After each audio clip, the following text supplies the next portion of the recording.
You're just lucky we let you stay." That's what she whispered when she thought I was asleep. Like I was a stray dog they'd decided to pity. I didn't move. I didn't blink. I just listened. But in that quiet, I made a decision. You see, they think I'm old and soft, that my silence is weakness. What they forgot is that I paid for every beam in that house. The walls they argue behind, I painted them. The floor they walk on without care, I scrubbed it clean for years.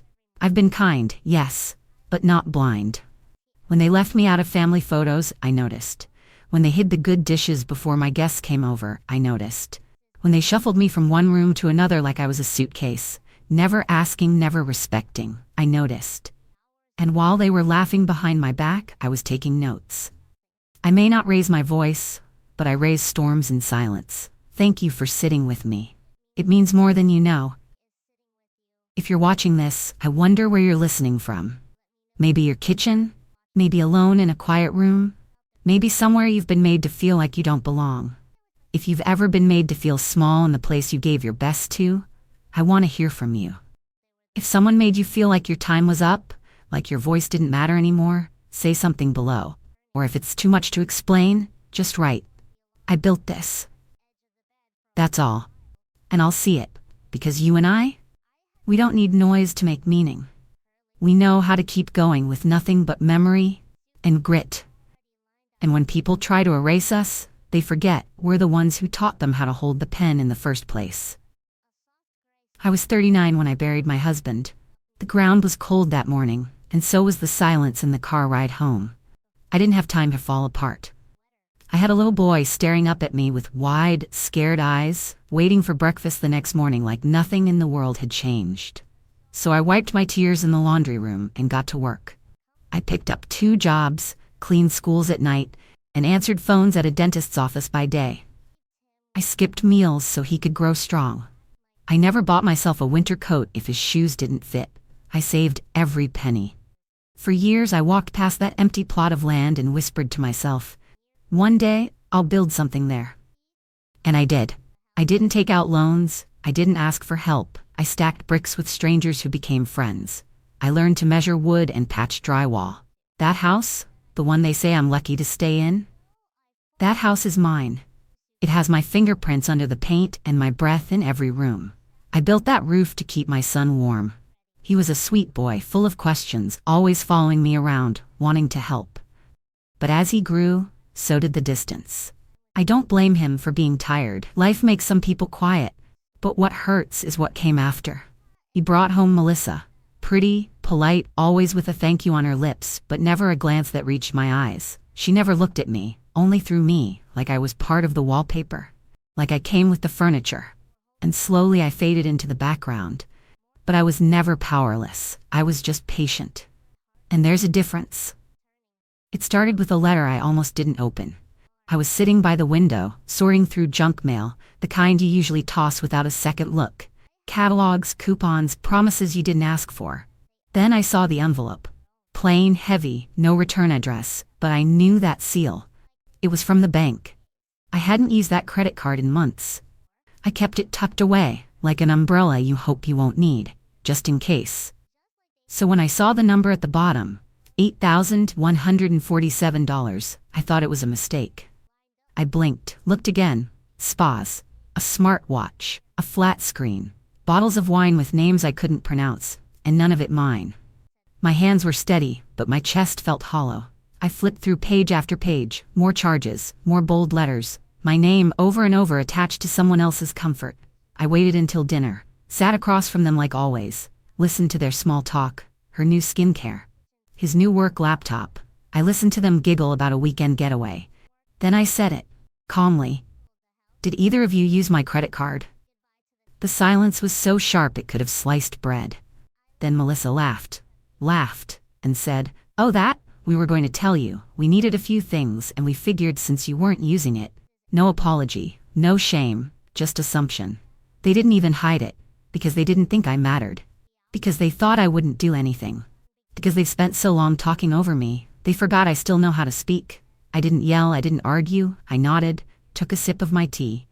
And that night, while they watched TV, I sat in my room and started writing. Not a letter. A list. I didn't ask questions after that night. I didn't bring it up again. They took my silence as permission, like my quiet meant I had accepted it, like I had forgotten how to count, or didn't know the value of my own name on a bill. But I wasn't confused. I was collecting evidence. I started small. Wrote the date of every new delivery that came through the door. Boxes with designer names, bags of expensive gadgets, things I knew neither of them earned but somehow always had. I kept a small notebook in my drawer, the one they never opened, the one that used to hold letters from my husband when we were young. I repurposed it. Each day, I wrote what I heard, what I saw, what I paid for. Melissa had a habit of talking too loud on speakerphone. I learned more from her calls than she ever meant to share. I noted every time my name was mentioned, every time she called me a burden, every time she told someone she was just waiting it out. I started keeping copies of the bills. Not just the credit card, utilities, groceries, even the app subscriptions. They were using my name for things I didn't even know existed. I'd hear them joke with their friends, laughing about how I still folded laundry like it was the 80s, how I didn't even know how to stream a movie, how they'd never live like that. But I heard the shift in tone whenever money came up. Melissa would say, "She doesn't need it, it's not like she's going anywhere." And he'd nod, or worse, say nothing at all. That hurt more than anything. The boy I raised, now grown, letting someone steal from me right in front of him. And still, I said nothing. I made tea. I asked about their day. I played the part they wanted me to play. But inside, something steady and sharp was growing. Not bitterness. No, that's too easy. This was something colder. Something cleaner. I didn't want revenge. I wanted clarity. And when it came, I wanted to be ready. So I documented everything. I organized it by date, by amount, by lie. I remembered the words they used when they thought I was napping in the other room. "Once she's gone, the house is ours anyway." That one stayed with me. I folded it into the front page of the notebook like a bookmark. They didn't know it yet, but they were building their own downfall. One swipe, one word, one careless assumption at a time. And me? I was just getting started. They would regret thinking I was weak. It was a quiet Thursday morning when I decided it was time. The kettle was whistling, but my hands were steady as I poured the water and set out 2 cups, not just one. That day wasn't for tea and talk, it was for action. I called Daniel, the grandson of my oldest friend, Clara. She and I used to sit on this same porch and laugh until our ribs hurt before the world got heavy. Clara passed 3 years ago, but her boy, he grew into a fine young man. Always polite, always watching, always asking the kind of questions that showed he was paying attention. I remembered she said he went into law, the good kind, the kind that helps people put things right when others try to twist them wrong. I hadn't seen him in a while, but when he answered and heard my voice, he said, "I'll be there after lunch." True to his word, he came with a leather folder, a notebook, and that same still expression his grandmother had when she was about to cut through someone's nonsense with nothing but the truth. He didn't interrupt. He didn't brush me off or ask if I was sure. He listened. I showed him the notebook, the bills, the things I'd written down in the margins, the whispers, the names, the silence from my own son that spoke louder than any argument. Daniel didn't gasp or frown. He just nodded slowly, flipped a few pages back, and said, "Good. You kept everything. That makes this clean." He pulled out a blank sheet, and we got to work. Over the next 2 hours, we created new passwords. We transferred ownership of the house into a living trust. My name, only mine, no one else's signature needed. We moved my savings into an account they couldn't touch, one with a lock so tight even their curiosity would bounce right off of it. I canceled the credit cards they drained, froze the ones they hadn't gotten to yet. Every deed, every account, every document was reviewed, copied, and sealed. I signed them with a hand that didn't shake. I took back every key they never knew I had. While they were out running errands with my money, I was reclaiming what was mine in full. I didn't tell them. Not yet. Let them keep thinking I was just the woman who folded the laundry and made too much soup. Let them sleep easy a little longer. I wanted it that way. I wanted them to feel the ground shift beneath their feet when it happened, not before. When Daniel stood to leave, he put his hand on mine and said, "You're not powerless. You just needed someone to remind you where you put your strength." And he was right. I hadn't lost it. I had just set it aside for a while, like a sharp knife wrapped in cloth, waiting for the moment it was needed again. The morning after Daniel left, I didn't sit in my usual spot by the window. I didn't brew tea or fold towels or wipe down countertops like I usually did while they slept in. Instead, I took out the folder he gave me, opened it on the kitchen table, and started making the calls we agreed on. The first was to the bank. I answered every security question. I asked them to freeze every card tied to my name. I closed the joint accounts they'd quietly opened behind my back. I transferred my savings, all of it, into a new structure Daniel had set up. A trust, fully in my name, locked and sealed with only one signature required. And that signature was mine. I watched my money move on the screen, line by line, into safety. It was like watching a child come home after years away. I changed the locks on everything. Digital, financial, legal. My property, the one they had already decided would be theirs one day, now sat inside that trust like a stone wall they couldn't climb. And the second house, the one I'd inherited from my aunt and kept quiet about, I sold that week. Quietly. Cleanly. No notice. The proceeds went into a separate account, one they'd never find, one that answered only to me. I even changed my healthcare proxy and my will. Not out of spite, but out of clarity. They were never going to protect me. I had to do it myself. And as I did all this, I realized something. They thought they drained me. They thought they bled me dry. But I had another river flowing under the ground. They only saw what I let them see. They only took what I placed near the surface. What they didn't know is that I've always kept a little more than I let on. That's what survival teaches you. Not just how to give, but how to hide a piece of yourself, just in case the ones you love forget how to love you back. So I didn't yell. I didn't cry. I smiled when Melissa asked for another delivery to be made on my old card, and I said, "Of course." I smiled when my son mentioned needing a loan, and I nodded like I didn't already know what he was planning. And I smiled most of all when they started planning that party. The one they thought they'd throw on my dime. The one that would become the beginning of their unraveling. The invitations went out a week before. Glossy little things with gold trim and calligraphy that wasn't fooling anyone. Melissa called it a celebration of something or other. Maybe her new online business, maybe my son's so-called promotion. I never got the real reason, just overheard enough to know it was more about showing off than sharing joy. They planned it like a royal event. Booked a caterer with a name I couldn't pronounce. Hired someone to set up lighting and music. Ordered cases of champagne they'd never tasted before, all charged to the old account. The one they didn't realize was now nothing but a shadow. I watched them flutter around the house for days, trying on outfits, arguing over centerpieces, and acting like hosts in a mansion that didn't belong to them. Melissa walked past me the night before the party with a grin and said, "Make sure you stay out of the way tomorrow. It's going to be packed." I nodded and said nothing. I knew the guest list. I knew the vendors. I knew the caterer, in fact, because I called and canceled it myself 2 days prior. Told them the event was moved. I had access to the email, after all, since the bill was still in my name. I called the electric company that morning too. Paid off the last balance on that account and told them to suspend the auto pay.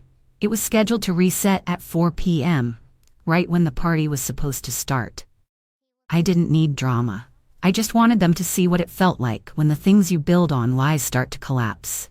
The guests started arriving at 3:30, all heels and button shirts, smelling like nerves and perfume. The music was playing, but no food had arrived. Melissa kept checking her phone, frowning, whispering to my son that maybe there was a mix-up. She called the caterer 3 times, each time sounding a little less sure of herself. By 4:15, the front room was full of murmuring people holding empty glasses. Then the lights flickered once and went out. Completely. The music stopped. The ceiling fan paused mid-turn. The guests shifted, unsure if it was part of the show. Melissa's smile turned to glass. My son looked pale. He checked his phone, but there was no signal in the thick of it. That's when the bank called. On speaker, no less, because Melissa forgot to take it off Bluetooth. The voice came through calm and professional, asking to confirm multiple flagged transactions made in her name using a card tied to someone else's account, my account. She stuttered. tried to speak. The guests were quiet now. The silence was louder than the music had ever been. Someone whispered, "Is everything okay?" But it wasn't. Not for them. The party ended before it began. No food, no music, no power, no dignity. Just 40 people standing in confusion, holding nothing but empty glasses, trying not to look directly at the woman who had finally run out of borrowed credit. And me? I sat in the back room, the same place they told me to stay out of the way, sipping my tea in the quiet, knowing they would never forget this day, even if they tried to pretend it never happened. If someone turned your kindness into currency, I see you. If they took your giving heart and twisted it into an open wallet, if they watched you work, watched you serve, watched you stretch and scrape to give them something better, only to call you a burden when you had nothing left to give, I see you. I know what it feels like to sit in a room full of people who are laughing with mouths full of what you paid for, who never once asked if you'd eaten, who never once thought to say thank you, because to them, you were just part of the furniture. Something soft, something silent, something they assumed would always be there, holding up the room. I know what it's like to walk past a mirror and feel smaller every day. Not because your body's shrinking, but because they stopped seeing you. They stopped hearing you. They used your silence as permission. Your age as an excuse. Your love as a resource to drain dry. And when you finally noticed the leaks, they looked surprised, like it was wrong of you to ask where your dignity had gone. If they smiled while planning your silence, if they toasted their success with the coins they scraped from your back, if they spoke of your future like it was a waiting room and not a life still worth living, then tell me in the comments. Don't be afraid, or if it's too much to say, just write, "I disappeared for me." That's enough. Because sometimes the most powerful thing we can do is vanish from their lies and show up in our own truth. Not to explain, not to beg, not to prove anything to anyone, but to exist fully, quietly, steadily, in a space they no longer control. There's something sacred about being underestimated. There's power in their blindness. Because while they were busy writing you off, you were rewriting the ending. You were gathering proof, gathering peace, and learning that love without respect is just decoration. You deserve more than a seat in the corner. You deserve more than being called only when they need help or pity or forgiveness they never earned. You deserve a name, not a role, a voice, not an echo. And if you're watching this right now feeling like someone else holds the pen to your story, let this be the reminder: take it back. Slowly, silently, or loudly if you must, but take it back. Your life isn't behind you. It's not over. It's not theirs to manage. You're not too late. You're not too much. You're not a burden. You are the reason they ever had anything to lean on. And now it's your time to stand without apology. So if this speaks to you, say something below, or just whisper it to yourself. I disappeared for me. That's enough. They didn't speak to me that night. After the guests had shuffled out, after the lights came back on and the silence got thick enough to taste, they didn't come near me. Not a knock. Not a word. Melissa cried in the kitchen for over an hour, her mascara running into the dishwater she wasn't washing. My son paced the hallway like a ghost who forgot where the door was. I stayed in my chair, the one near the window, the one they used to roll their eyes at whenever I asked to keep it by the light. I slept easy that night. For the first time in a long time, I didn't wake up thinking about what I needed to clean or fix or put back together for them. The next morning, he sat across from me at the table like a stranger. He said my name gently, like he was trying to remember what it used to mean. I looked up, and there was no anger in me, just stillness. He started with half-truths. Said the party was meant to lift everyone's spirits. Said the bank must have made a mistake. Said Melissa didn't mean to overstep, she just got excited. Said they didn't think it was a big deal, because I never said anything before. Then he looked at me with a smile that used to work when he was 10, when he'd broken something and thought charm could fix it. I didn't smile back. I said, I made sacrifices, you made withdrawals. He blinked. I leaned forward just enough to let the truth sit between us. I gave up meals so you could grow. I worked nights so you could sleep easy. I wore the same coat for 8 winters so you could feel proud in school. I handed you the keys to your life. And somewhere along the way, You handed them to someone who doesn't know what doors are worth protecting." He shifted, tried to speak again, but I held up my hand, not to silence him, but to remind him that I didn't need to yell to be heard. I said, "I am not dramatic. I am not confused. I am not going through something.